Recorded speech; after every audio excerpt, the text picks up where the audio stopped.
Hello, and welcome to the video. Today we will be discussing if curly perms are a real alternative to a relaxer.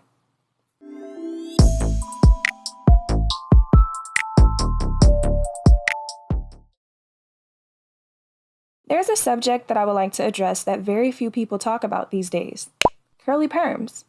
Before you click away from this video, I would just like to be clear that by curly perms, I don't mean Jerry curl.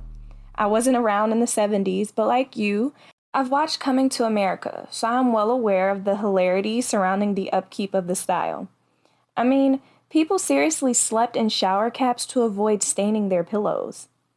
Anyway, I am in fact talking about the dry curls produced by way of Nouveau, Leisure Curl, or other more modern processes. As a side note, the Jerry curl was invented by hairstylist Robert William Redding, also known as Jerry Redding, who later went on to co-found the Nexus and Redken hair companies. Now, on to the meat of the video.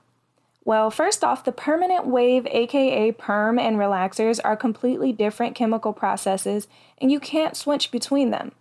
That's to say that you can only ever do a curly perm on 100% virgin unprocessed hair, and the same goes for a relaxer.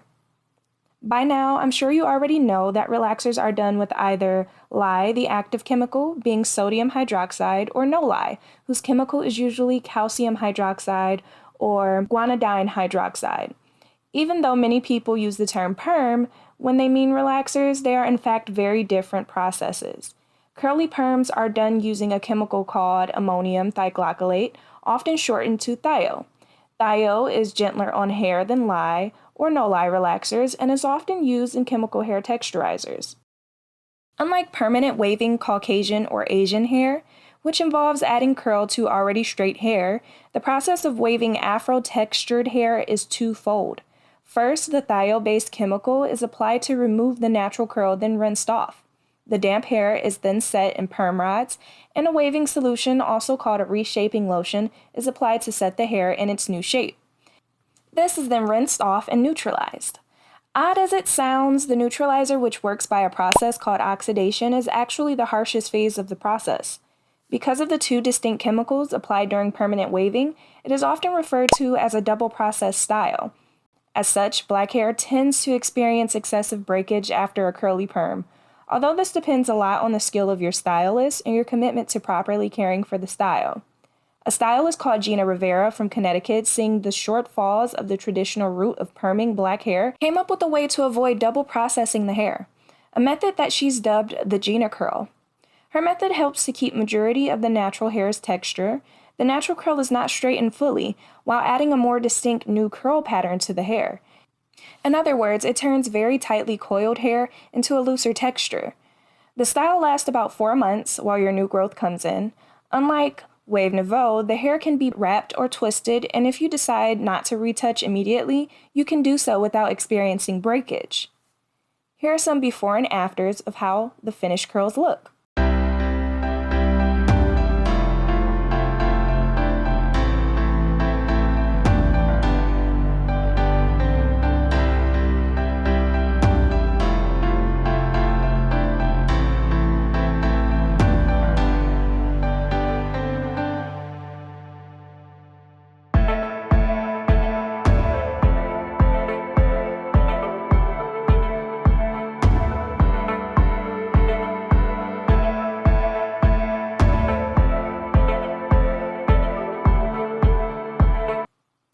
If you're enjoying this video, then please give us a like, and a sub to the channel would be amazing too. Now back to the video. You can get different size curls depending on the size of the perm rods used.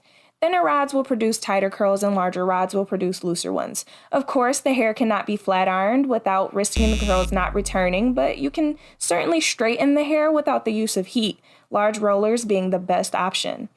It is clear that curly perms are not a DIY at home technique unless you are very well versed in the chemistry behind it, and even then, you are unlikely to get as good results as you would from a professional. You would have to find a stylist who knows what they are doing and be committed to following the right regimen as well as using the right products for the style. In terms of growing hair long, I haven't seen a great deal of success with curly perms in general because many ladies tend to go for the original double process technique. The Gina curl would have to become more widespread before we can make a determination on whether it could help with length retention when coupled with a good regimen, of course. And just in case you are wondering, we're not associated with Gina curl or indeed sponsored by her. We just thought it was an interesting topic to discuss. As a final thought, curly perms are certainly no substitute for natural hair, but if you're considering a relaxer or a texturizer for manageability, I would say that curly perms look like they could be a genuine contender. Thanks for watching. Do let us know in the comments what you think about curly perms in general. Would you consider the Gina curl? As always, all the best in your hair journey.